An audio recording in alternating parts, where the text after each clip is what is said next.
Good morning. Welcome back to SBJ Week in Review. I'm Keagan Holsey. To my left is Chad Holsey. Chad, how you doing this morning? Good. I'm doing fantastic. How are you? I'm curious as to why you always get to do the intro.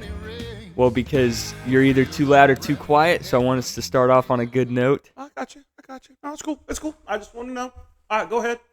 Well, you go ahead. I don't have anything to say. It's going to be an awkward podcast, right? I guess so. No. Good weekend. Had a good weekend. Numbers were good. People were good.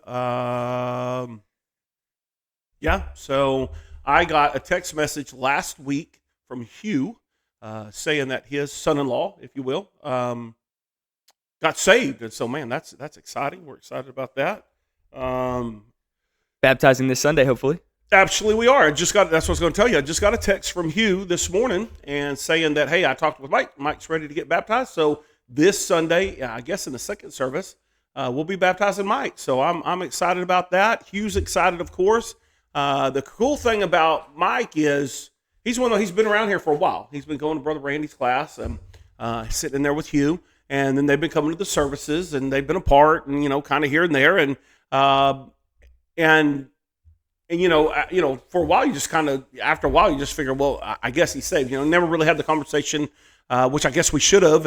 And then all of a sudden, one night he's out there on the back porch talking to to Hugh, and Hugh's like, they get into salvation, and he goes, I've been lost for a long, long time, and I just refuse to get saved. He goes, I need to be saved. And Hugh said, I've never talked with somebody that was more ready to be saved than Mike was. And the only other person I can relate that to was you when you were little and you wanted to be saved, and I kept pushing you off because I felt like you were too young.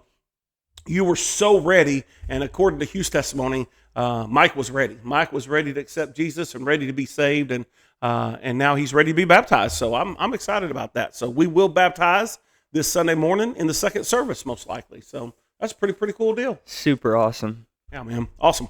It's negative 30 degrees in here right now, which is why I got a jacket on. That is not true. It's 70 degrees with the fan moving some air, and that's it. It was cold in the service this week, and I had nothing to do with it this time. I don't think people will ever believe you now that they know that you have access. I didn't touch it. Every time it's cold, though, people start threatening me. Yeah, there's some. Well, and it was funny because it was. In my mind, it was comfortable. Of course, even in comfort, I'm probably still sweating, but I'm comfortable. There's this lady back about midway on the right-hand side, and she's just fanning as hard as she can. And then you look over here, and there's this lady. She's underneath the coat. She's turning blue. She's freezing to death. And you're like, man, I don't know. There's no way it's going to be possible to make, anybody happy temperature-wise. I will say it was the first time that I was cold in there. Oh, wow. But normally I'm sitting there sweating, and everybody else has blankets on. So I wonder once everybody got in there, got settled down, the air caught up. See, and that's another thing. What happens is people go, oh, it's hot in here, so they adjust the air extreme. Well, then everybody sits down and stops moving around, and then all of a sudden it's freezing in here. And I think if we would just leave it alone, it'll settle in once everybody settles down. But yeah, we're going up, we're going down. We're going up, we're going down. We don't ever just leave it. Just stop messing with it. Put it on 69, 70, and don't touch it. But no one's listening to me. I'm just a preacher. So that's right. No one listens to me. How was Sunday school? Sunday school was awesome. This week we're doing called Parenting Together. And this week's topic was being on the same team as parents, being with the same thought. Here's our goal. Here's our direction. When you're disciplining a kid, being on the same page. Whatever that is, like if you choose to spank or ground or whatever, it does no good for another parent to come in and go, oh, don't put them in the corner, or oh, don't do this, or you should have done this, or you should. And so the whole premise was to be on the same page. And if you're not on the same page, go to the bedroom by yourself, get on the same page, and then proceed forward. And that's easier said than done because I think of me and Tracy. Y'all were always in agreement that I needed to be beat. Well, I agree with that. I think, we were in agreement that you probably needed a spanking, and you probably needed more spankings than what you got. Let's just be really, really honest. Well, hearing that y'all had like a scheduled spanking for me, hearing you say that y'all would talk and be like, it's been a couple weeks, he probably needs to be spanked soon. That's crazy. Well, so what happened is like you'd get a spanking and you would level out and you'd be doing good. And then after about a week or so, you'd start ramping up. You'd do this, and it wasn't bad enough to get a spanking, but you're heading that direction. And then you do something else that's heading further into that direction, and something else. And then it's like, so y'all would just pre-fire a spanking so I wouldn't get to a certain point? No. You basically, in my opinion, you should have been spanked here. So, but Mom waited till we got to about here. And then it would bring you back down to here, but bring you back down a level. And so you would ramp up to, okay, he's headed towards a spanking. Well, he probably should have had a spanking 2 times before that conversation, but it wasn't bad enough to get a spanking. But then you would eventually do enough stuff, and then that one thing would be the one. Okay, now he's definitely getting a spanking. He's now earned that. But we could just see you ramping up. It's just one of those deals. You were ramping up and headed up to that level of, okay, he's going to finally cross the, do we just have a conversation with him, or is it time to apply some correction to the backside? And so, but we knew with you, you could tell with you were like a hurricane coming through. It got bigger and bigger and bigger, so we had to knock that hurricane back down to where you needed to be. One of my favorite stories with spanking to tell is when me and Mom were home by ourselves and I was irritating her. Finally got her to the point where I was getting spanked. And when she spanked me, I laughed. And she said, "Fine, just wait for your dad to get home." I just sat there in my room, just rocking back and forth, waiting. And you came in the door. Foul! Foul! Foul! Like, God bless. I never laughed again when Mom got me. No. Well, I think we both have experiences like that where we laughed at our mothers, and looking back on it, we thought, well, that's probably pretty stupid. I should have just fake cried and moved on. Yeah, would have been good. Should have just fake cried and moved on. And because by the time Mom was done with me that second time, I wish I'd have fake cried and just moved on. So, yeah. Well, anyways, sorry to get you off. Back on Sunday school. No, it's fine.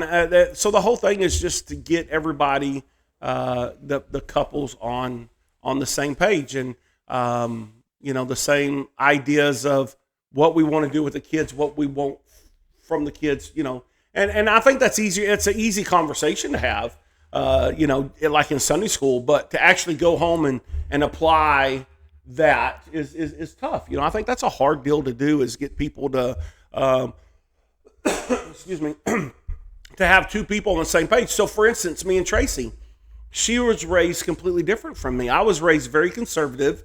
I was raised with a bunch of rules. I was raised with a bunch of regulations. I was raised with, this strict code to follow and to live by, and we did. And then Tracy, she was raised feral. She was allowed to do whatever she wanted, whenever she wanted, listen to whatever she wanted, watch whatever she wanted. She watched Three's Company when she was a kid. That's crazy, man. She's a big shoplifter as well. Well, we can get into that, but yeah, the craziness of it all. And so when you see that 2 of us are raised completely different, then you take those 2 now that have gotten married, and then your concepts or your ideas or your thoughts on that, well, they could potentially be like really different. And so I think that's where, and I'm sure everybody else has a similar story to that, we try to get on the same page. Well, I was raised this way and she was raised this way. And how do we bring that together to where that works together as our family, to help, and I hope that we brought good in both. But, because we know that kids, when you were a kid, the object was to divide and conquer. I mean, if you want to get what you wanted, you had to divide and conquer. And so, who did you know to go to if you wanted something? Depend on the thing. Depend on the situation. Whoever I felt like would be more easily persuaded for that certain thing. Who was more easily persuaded, though? I think I would usually go to Mom, and she would always say, "Go ask Dad." So I eventually just started only going to you, because I knew if I asked Mom, she would say, "Go ask Dad." But then I would go to Mom, she'd say, "Go ask Dad." I'd go to you, you'd say, "Go ask Mom." And I'd be like, "Well, she told me to come ask you." So one of y'all needs to make a decision here. Right. So as long as I knew that Mom didn't care, I would make a decision. But the reason why I think both of us always sent the other one to the other one, not that we're trying to pass the buck, we're trying to be on the same page, I think is all we were trying to accomplish there. And I know that's probably annoying for you and annoying for Haley, but really what we were trying to do is not overstep and not mess up that. And so that was really our desire there, was to help you, for us to be on the same page, to be on the same team, and of course, the good thing is if neither one of us cared, well, that was a good deal. I don't really remember who would normally say yes, though. Having a hard time. I would always refer to Tracy because your mom, simply because she was the one that was more actively involved in y'all's day-to-day, like what you're doing, where you're at, how's he doing in school, that. So I always wanted to refer to her because there may be something there that I didn't know about or that I had forgotten or that I didn't remember. And so I always wanted to try to refer back to her because, that one time you say, yeah, man, that's great. And then she goes, well, no, he has homework or no, he has this or, and so it's easier for us to. She was the warden. Well, I mean, she just knew what was going on.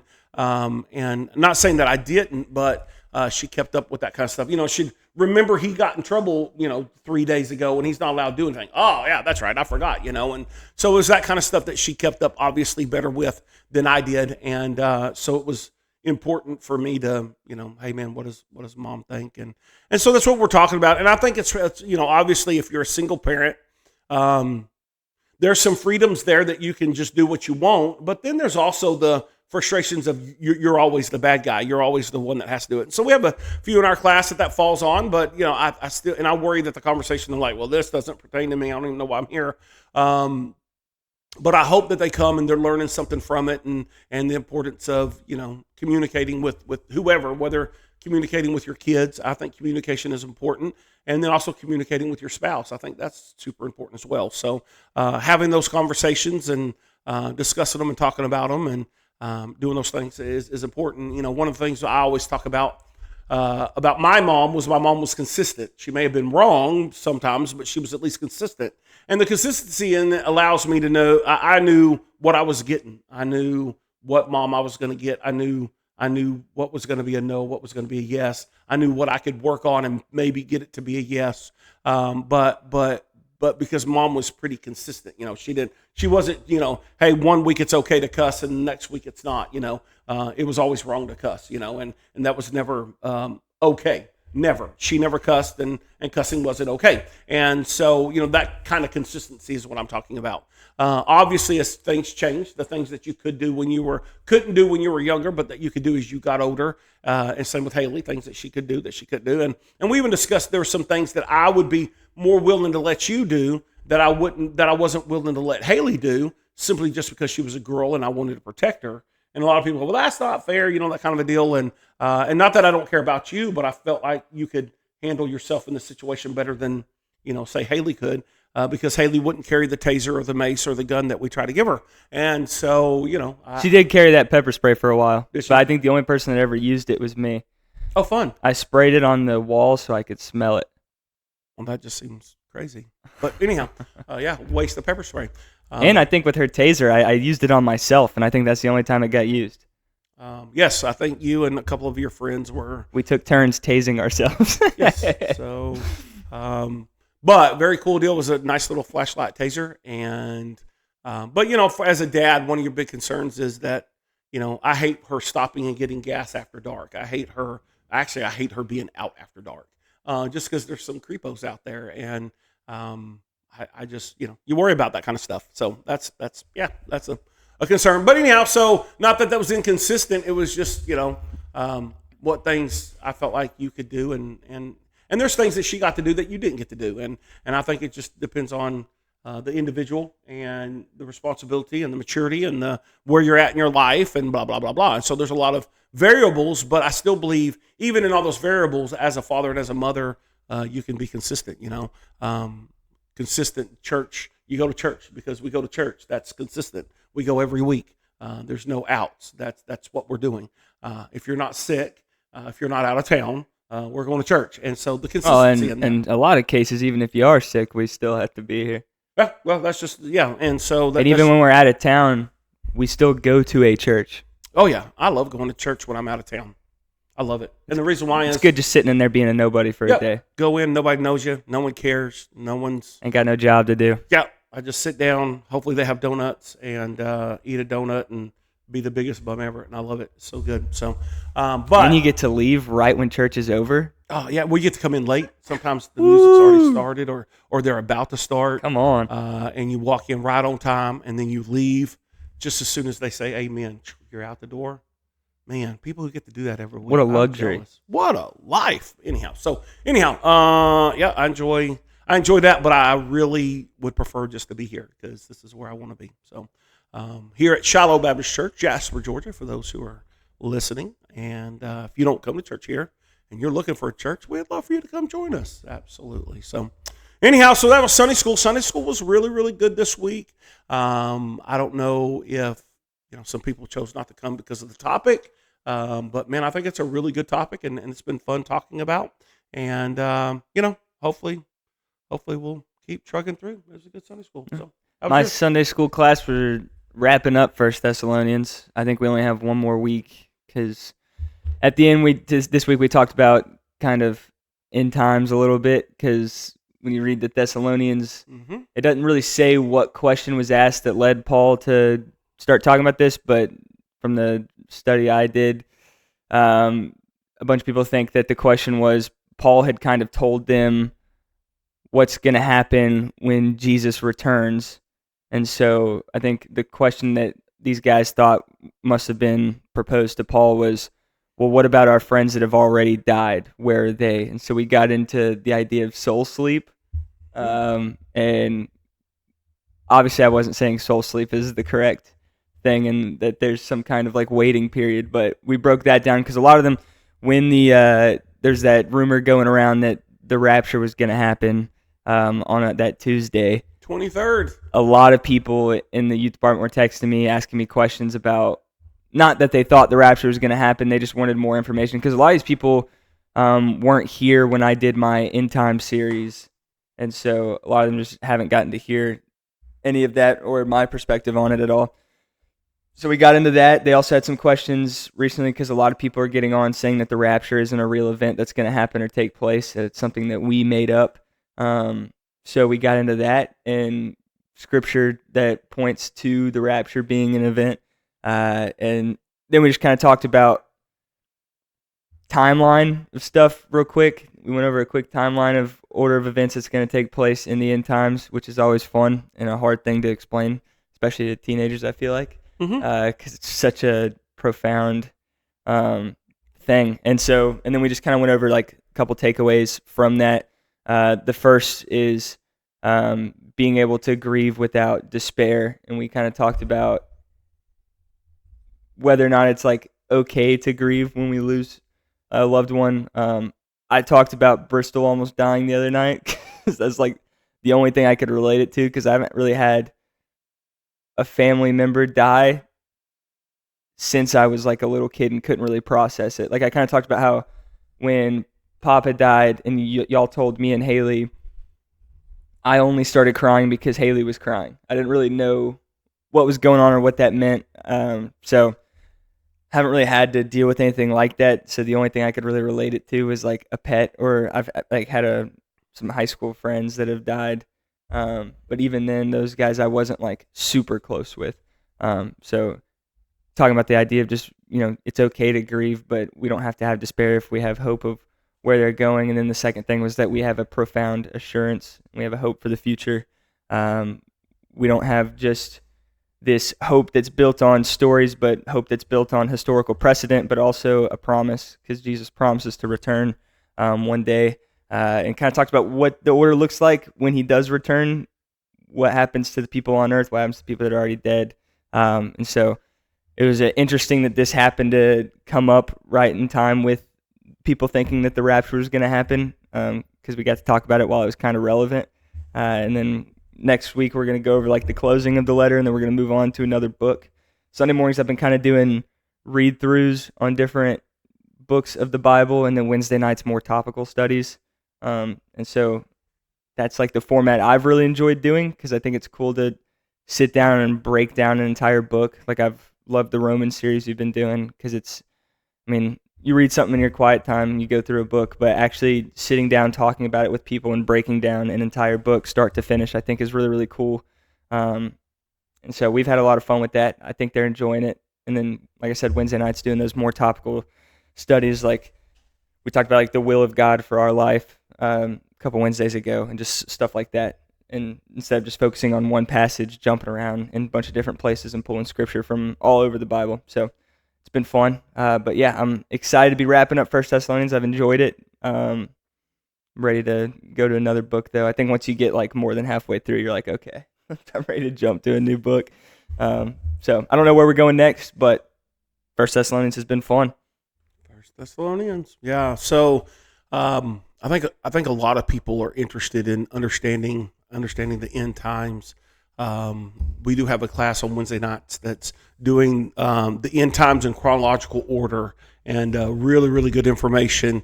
And if you're interested in getting that book, I don't remember the author of it, but it's simply End Times in Chronological Order, and it's a really, really good book, really, really good study. So if you want to read that, I'll try to by next week get the name of the author, or you can call me or whatever, and I can get you the name of the author if you're interested. But I read that book, and then, man, it was really, really good. And of course, it went right along with everything that I had studied and everything that I knew, just reinforced and gave little bit more information on the topic. But there was no great revelations there for me. But for those who don't understand, who have never read it and that kind of a deal, it would be really, really huge for people to read that. And so, yeah, really, really good study.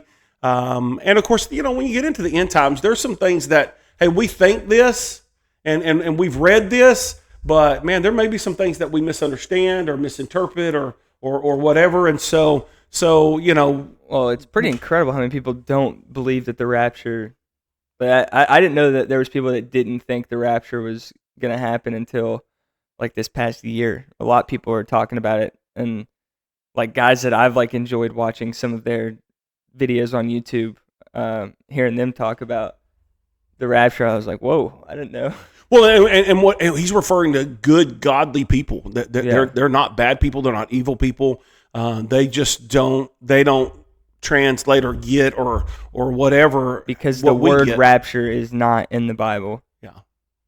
Well, if you look in, I think it's the 1 Thessalonians, the gathering up or the snatching up and the whole idea of gathering people. Well, the Latin word is rapto, which is where we get our word rapture. And so, yeah. Well, there's a precedence to it, but I guess in the Greek or the Hebrew, it doesn't say rapture, but it does say the gathering, or it says the dead in Christ will rise first, and those that are alive and remain shall be caught up.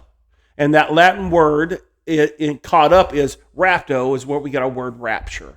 So that's where we believe the rapture happens, shall be caught up and be taken. And we believe that the rapture and the second coming of Jesus Christ are two different events.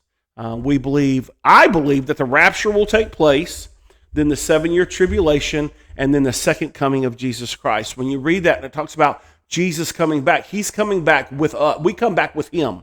We're a part of that event. Well, we can't be a part of that event if we've not already gone up. So this individual that you're talking about, great guy, really, really good dude. I really, really respect him. Really would love for him to come to our men's conference. That would be fantastic.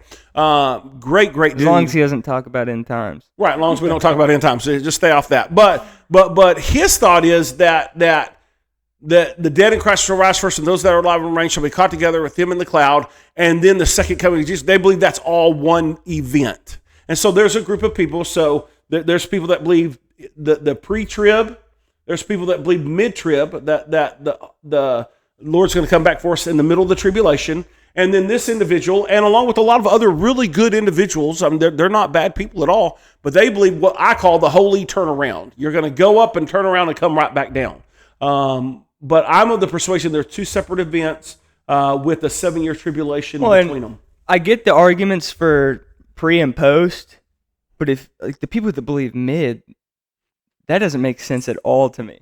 Like, there's no argument for mid trib. I don't get that one at all. Well, there is, and some okay arguments. I actually, now just let's just put it on table. I'm a pre-tribber. I believe that it will happen before the tribulation. So just let that be out there. I would agree with that. As we go on, but and then I understand arguments for post. Mid makes no sense to me. See, I think mid makes more sense than post for me. Really? Yeah, I really do. And I don't have all the stuff in front of me to show you because I didn't know we were going to go here. So I'm not prepared to have this discussion, but we can have it next week if you would like. But I think when you read some scripture of the Antichrist, he's now come on the scene.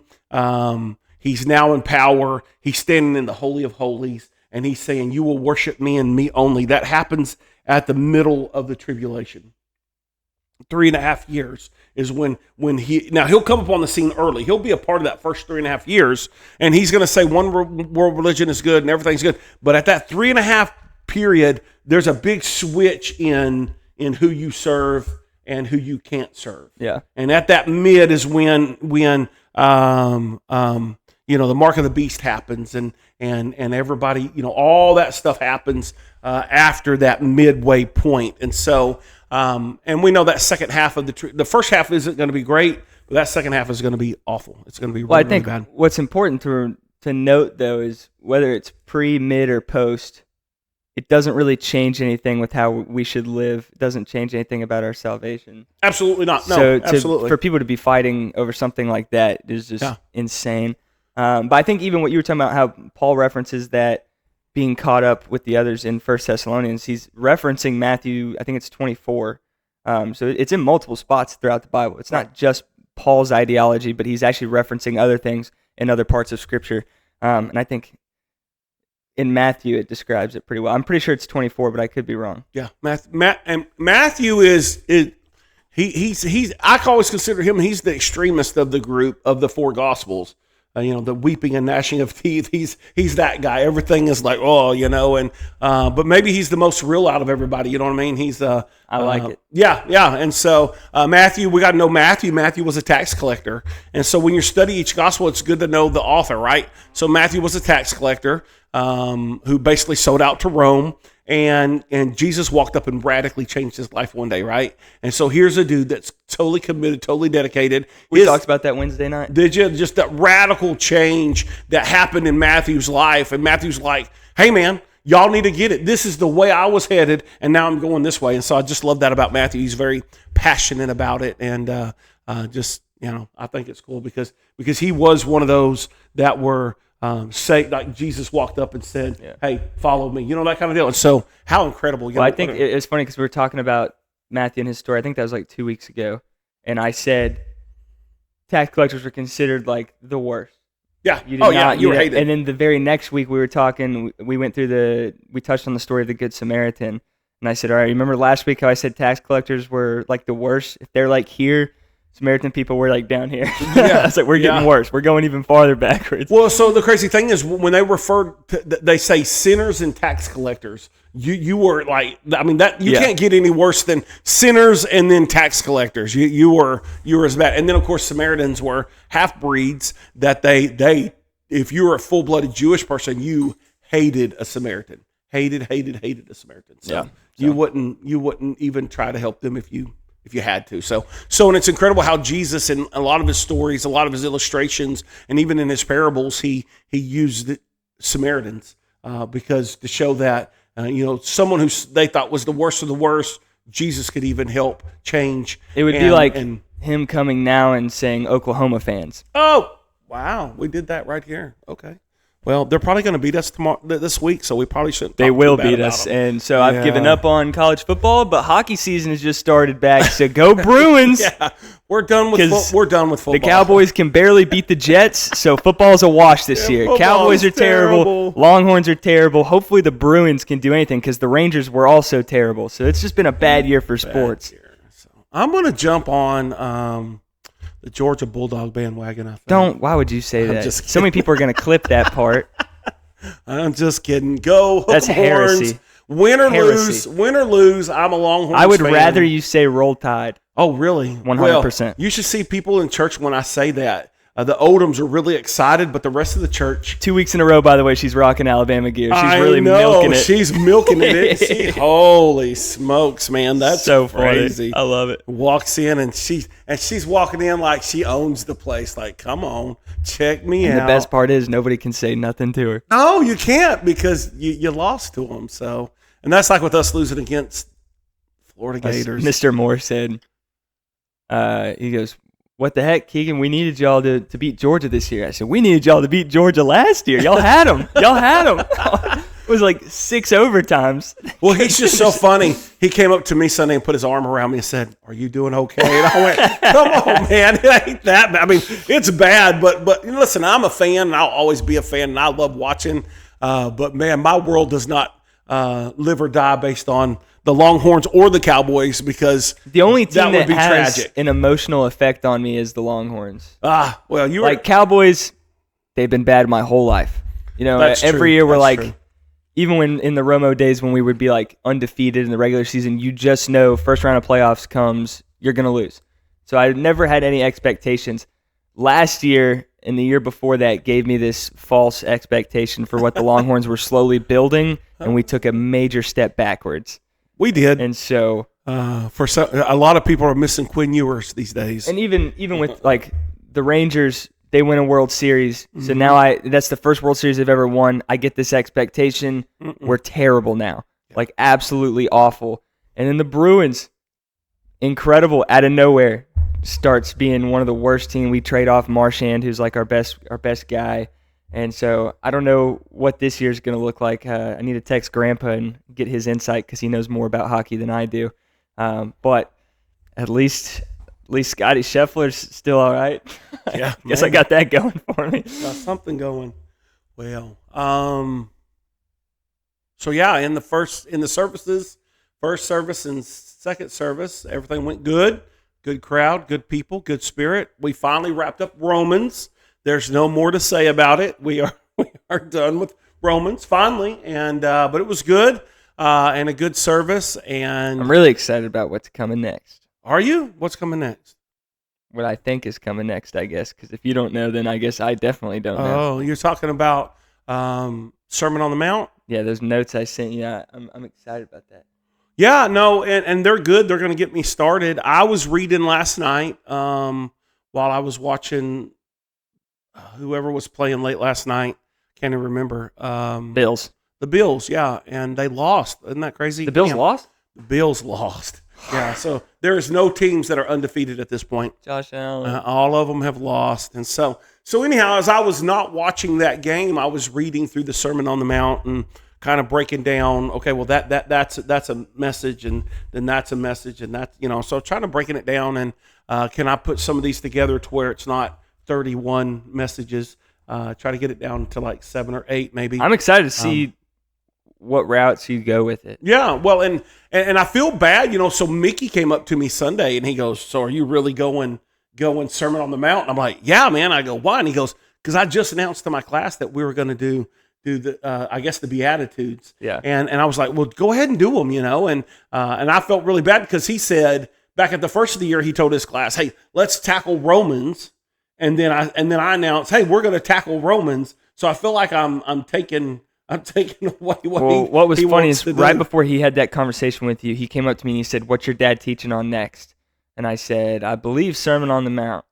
And he goes, "Oh, okay, well, I was about to do that in my Sunday school class, but I'll do something different." And I said, "No, I think it'll be good if y'all both did it." I mean, I was like, I can't say how many times what I'm teaching on Sunday school is exactly what Dad ends up doing in main service.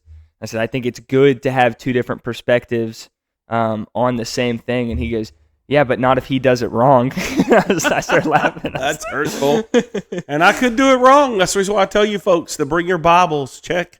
Make for sure the person you're and there's so many right. verses you can read and get two different takeaways from. Well, I just believe you can read God's Word and continue to read God's Word. You can read the same passage over and over, and it's like an onion. As you grow spiritually, yeah. And for what season of life you're in. I agree, yeah. I forgot where the verse is, but it says it's alive and active. Yeah.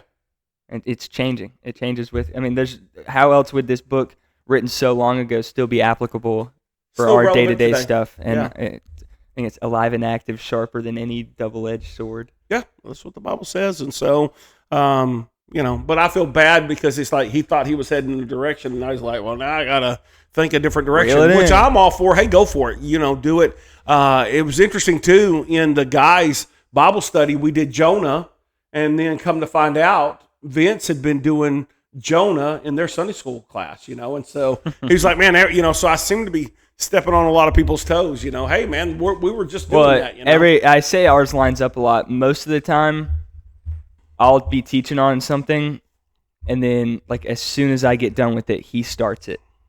And so I had this theory that you had bugged the youth room and were listening to my ideas and stealing them. Oh, that's it. Well, and I need a lot of help. Definitely, I'm not a very creative person. My skill set is the speaking part, not the creating part. So yeah, I could be stealing. I will say, I think we're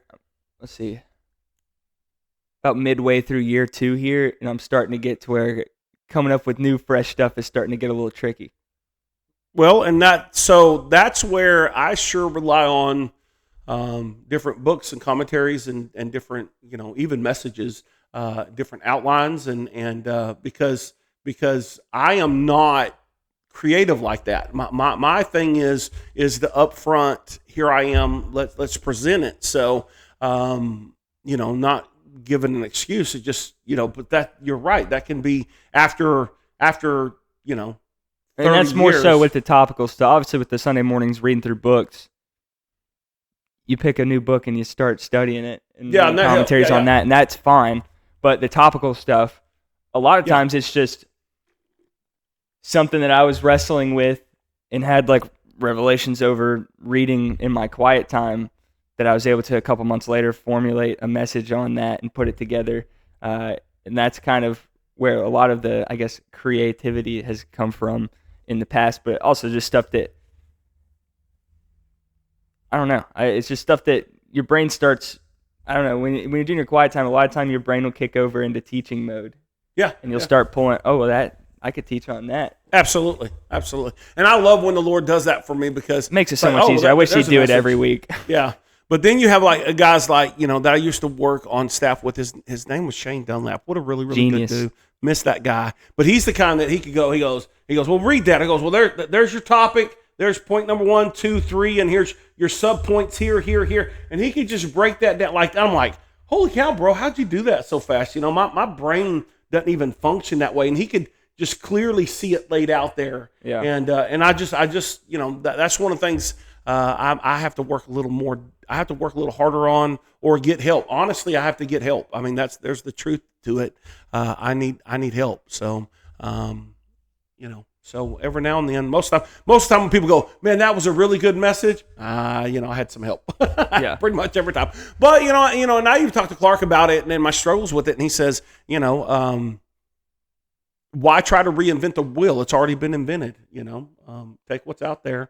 Obviously you don't want to plagiarize. Obviously you don't want to, but there's no need to try to rethink or recreate when there's so many good materials and so. And with the resources we have today, the resources are crazy and so good. So why not take advantage of said resources? So, and I'm grateful for them. And so that's software John Johnson gave me has been insanely helpful. I'm really upset that I feel like he should have gave me his, and I could have given you mine. I don't want your 200 book library. I know. So for those who don't know, there's a Logos library out there that you can have online, and it's fantastic. It's great.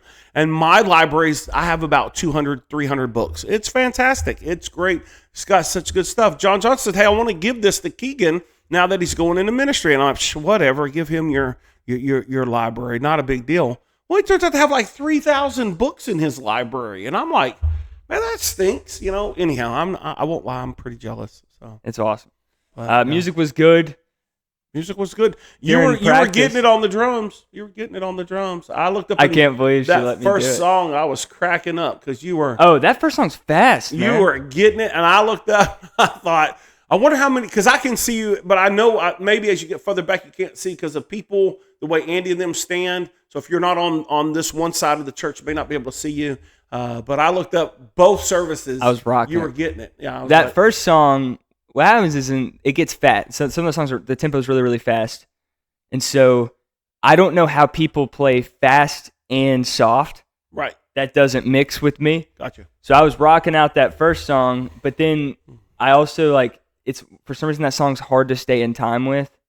So I'm moving a lot to help my brain keep up with the tempo. And so I was just rocking out. And then I think it was the very last song we do, she let me. It took very little convincing when she actually heard it during the practice, because I wanted to do the crash ride, kind of like, the halftime show breakdown. And I didn't think she was going to let me, but then I just did it during practice. And she was like, yeah, that sounded good. And I was like, sweet. So I was pretty excited about that. But during practice, when I did that, Trent says, we need to get you a drum solo going. And I said, probably not in church. I love the idea of that. I'm sure. That sounds fun. No. But I don't think I'm good enough to do any kind of solo. Wow. It was good. It was good. I think both services went well. Yeah, I just felt like it was a good day. A lot of people during the donuts. I'm always it's just really neat to stand out here during fellowship time, during the coffee donuts time, and everybody just fellowshipping and talking. And it's crazy how loud it is out here in this front foyer. And part of it is because we put a roof in, so there's nowhere for the noise to go. But another part of it is people just excited to see people. People are excited to see one another, and people are excited to, My favorite part of that time every week is when Cooper walks across with chocolate all over his face. Every single week. Does not miss. Yeah, old Cooper. And it's my favorite part. Cooper Bagwell, he's a little bitty dude, always blonde-haired kid. Biggest smile on his face. And he just tore up a donut usually when we see him. He's got chocolate from ear to ear, and life is good for Mr. Cooper. So that's awesome. Good. It's good. Sunday night was good. Yeah, college class went well. Yeah, went Everybody good. got to see how good I was at history. I felt like you were not the best one at history. The only question I got wrong, you put the wrong answer in for. Oh, I don't know. When it's history, there's no wrong answer. I mean, there's the question right was, answer. what year did the moon landing happen? I think he did 1968, 1969, and option C was it never happened. I obviously answered it never happened because y'all know where I stand on that. And he put it in for the correct answer to be 1969. So that's the only question I got wrong, and I was cheated. But you chose to get that wrong because you knew it was 1969. No, I know that it never happened. I don't know about that. So anyways, we need to get with Neil Armstrong and see what he says. We did history trivia, and then Dad brought like chips and dip, peanut M&Ms, a couple other like snacky things, but he also brought a box, the Doritos Fiesta pack, and I think he kind of expected, I kind of expected it just to be me drinking those because I love them. Man, everybody that box was gone in 5 minutes. I couldn't believe like everybody came and got Doritos, and then later came back and got chips and dips and dessert. It was a big hit. But as soon as you brought out that Dorito, everybody was jockeying for. Well, I want a Dorito. Everybody was jockeying for. I was like shocked. I was like, holy cow, and nobody. I was like, is nobody going to eat these chips and dips that I provided? No. They all just wanted the Doritos. Now they did come back and eat the chips. They did come back and eat the dips. And if you don't know what that is, it's this Mexican soda, and the Fiesta box has all the flavors in it. And some of the flavors are gross. It's actually, I went back, I tried it. Now that I've had the actual fruit that drink's trying to replicate, I told Carla at Pueblo, I said, I want to try that fruit. If you can get me some, that'd be sick. And one of the days she happened to have one and brought it by our table, and I got to try it. Now that I've had the actual fruit and I get what the drink is trying to accomplish, it tastes completely different. Before, I thought this tastes like rotten tea that's been sitting out for years. But once you've had the fruit and it translates, it's actually pretty good. So you're saying this fruit tastes like rotten tea that's been sitting out for years? It's kind of like a sour Skittle. Well, I don't like that. Is what the fruit tastes like. No, it's disgusting. And so I don't know how to explain it, but now that I've had the fruit, when I tried the drink, it was actually pretty good. Alex even said the drink was good. And that Alex drinks some gross stuff, dude. The fruit's called tamarind or something like that. I think Carla called it tamarindo. Well, that's pretty fancy. So, yeah, pretty good though. I like the mandarin and pineapple one the most. For those of you who don't know, we go eat Mexican food every Sunday afternoon, and Same waitress every week. Same waitress every day, every week, and her name's Carla. So for those who don't know, yeah, it's Carla. She's our waitress every week, and so that's who we're talking about there. So shout out to Carla. But yeah, what'd you talk about lesson time? Lesson time. We talked about, we've been talking about temptation, and that temptation is real, and that temptation is not of God, and all those deals. And we refer them to fishing, a lure. If you're a fisherman, you keep trying different baits until you figure out what the fish are biting that day, and because the whole ideal is to entice them to bite the bait.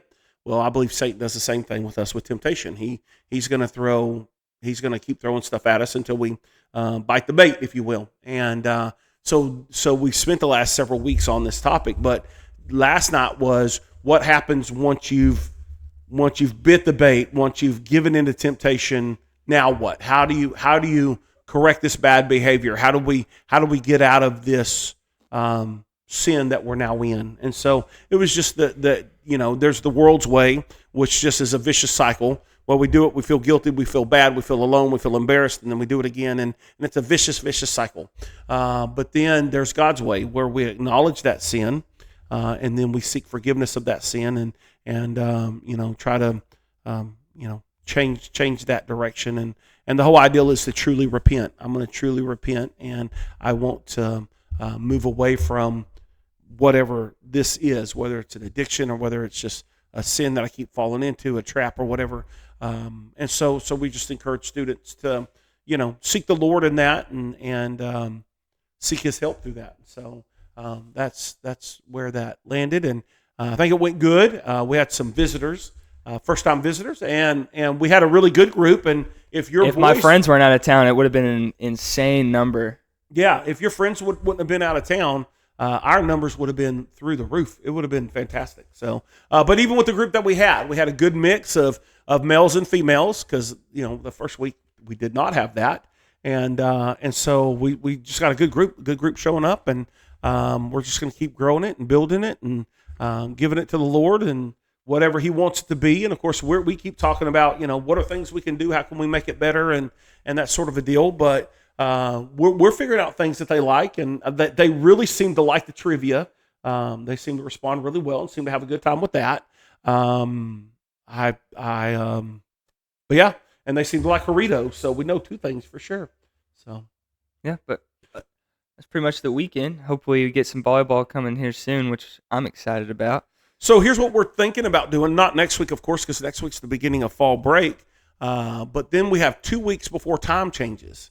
And so our thought is, let's do the college class. We'll just do a lesson, and then have everybody come out at 5:30 or 6 and do volleyball for 2 weeks for the whole church, and before time changes. Because once time changes, it'll be dark before we ever even get here. So we have 2 weeks before time changes, and the weather's beautiful and great. So let's play some volleyball. And I think it'll be great. I think get the college student out there. Maybe that'll help them meet some of our church people, and I think that'll be cool. And I think it'll be good two Sundays, and be a lot of fun. So that's what we're going to do. If everybody will come, so we're going to announce that this Sunday and get everybody on board, and then those 2 weeks will just be really, really good. So, yep, we're dappers.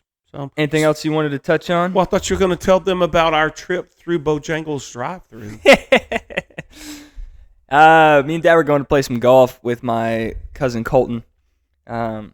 We decided we were going to start playing golf first week of every month, and so this was week 1 of us trying to do this. And super early in the morning, we decided we were going to go get a biscuit from Bojangles'. And as we pull up to the window, I told Dad, I said, I went on a date last night. Which was a surprise to me. I told him, I went on a date last night, and he said, oh, what was his name? So obviously I started laughing because that's a good joke. That's funny. But as we're laughing, I thought it was funny. We're laughing as we turn towards the window, and the lady's opening it up, and she immediately goes, what are y'all laughing at? And I was like, what the heck? So we're kind of taken back from that, and I said, oh, he was making fun of me. We were laughing. And she said, okay, well, as long as y'all aren't making fun of me. And so she gives us our food and stuff, and Dad wanted to explain to her what we were talking about so she didn't think that we were talking about her. And so he told her what was said, and she goes, oh, yeah, cute peach pullover you got on. Completely flips up. She goes from being like, you better not be making fun of me, to now, hey, I'm going to be making fun of you.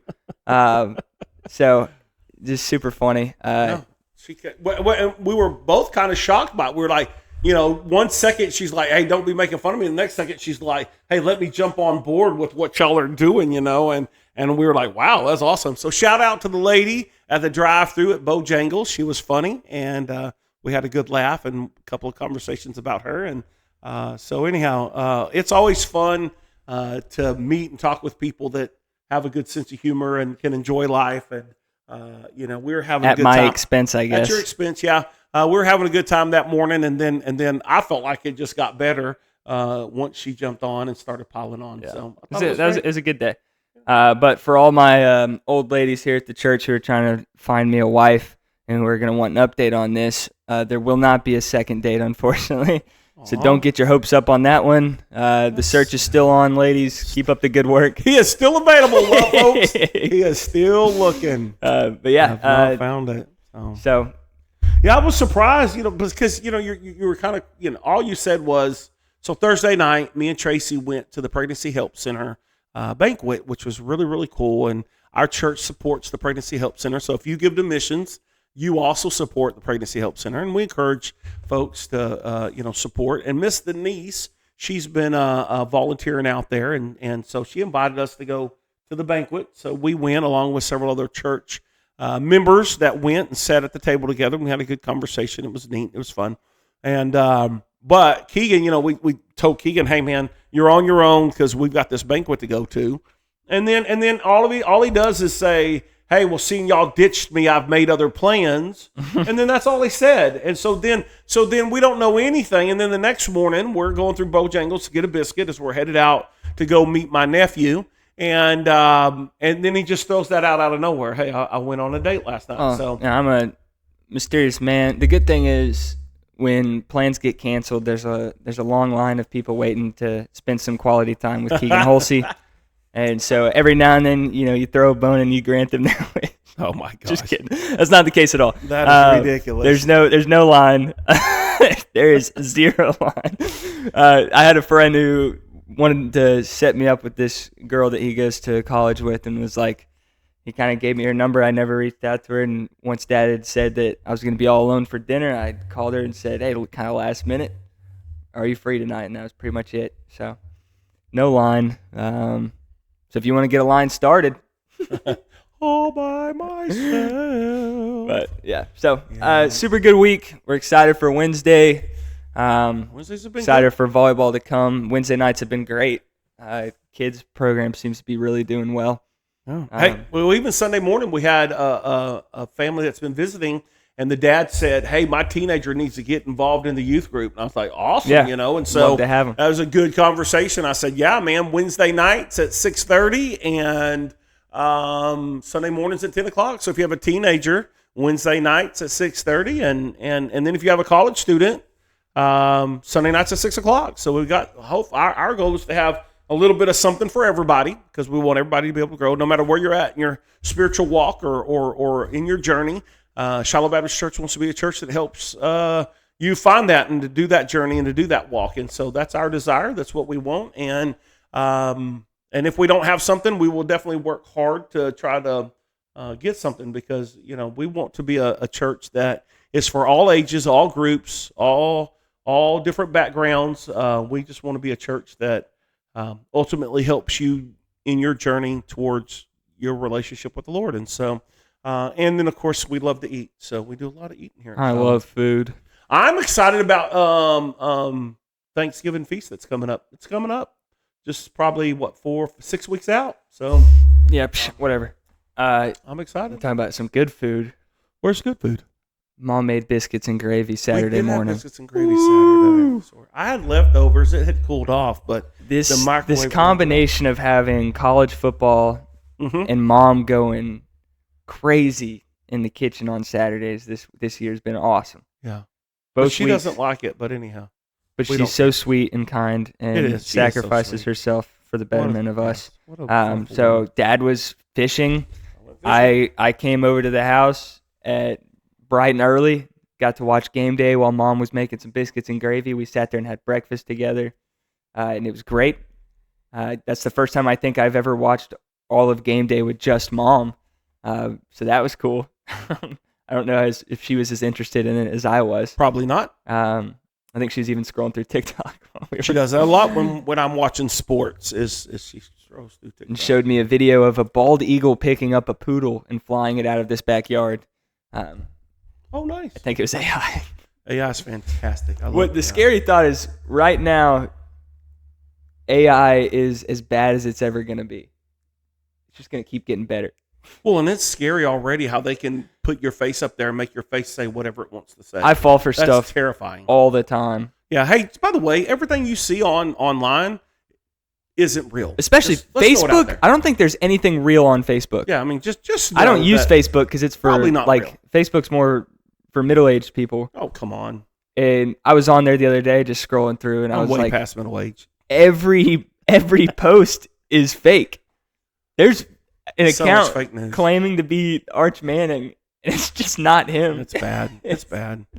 And so we just got to be aware of that, folks. I mean, so many people are all fired up about something that probably isn't even The best thing you could do probably is delete all social media from your phones.